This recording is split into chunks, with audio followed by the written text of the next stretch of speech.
اللہ اکبر اللہ اکبر اللہ اکبر۔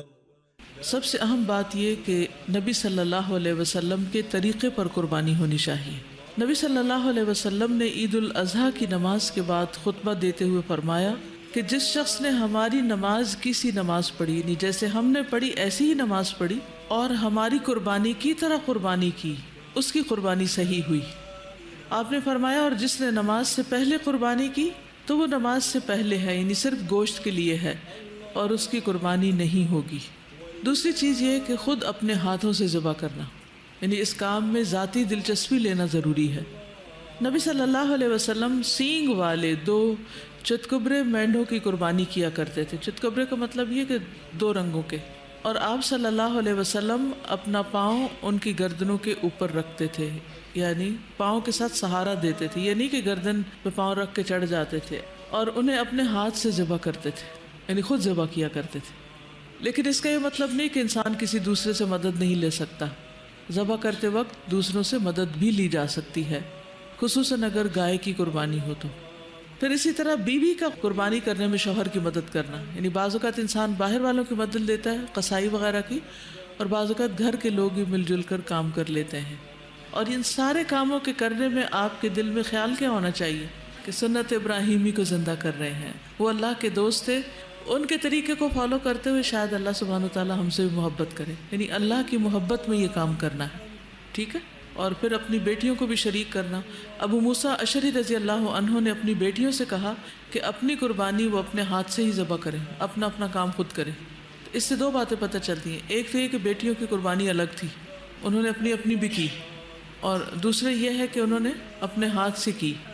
پھر قربانی کرنے کے لیے جگہ مقرر کرنا۔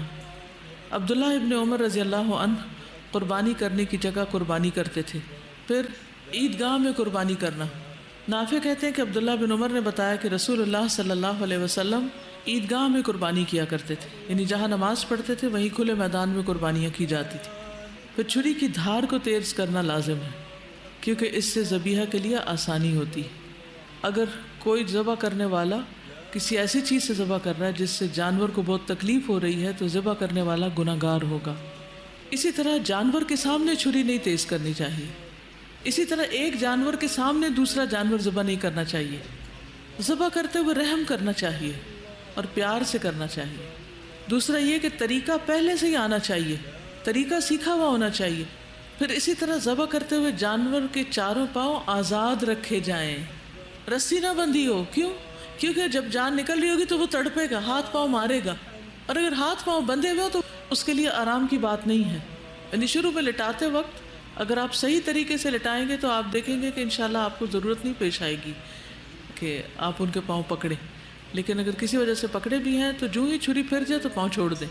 تو جانوروں کے ہاتھ پاؤں باندھ کر ذبح کرنے کی مذمت کی گئی ہے، ممانعت کی گئی ہے۔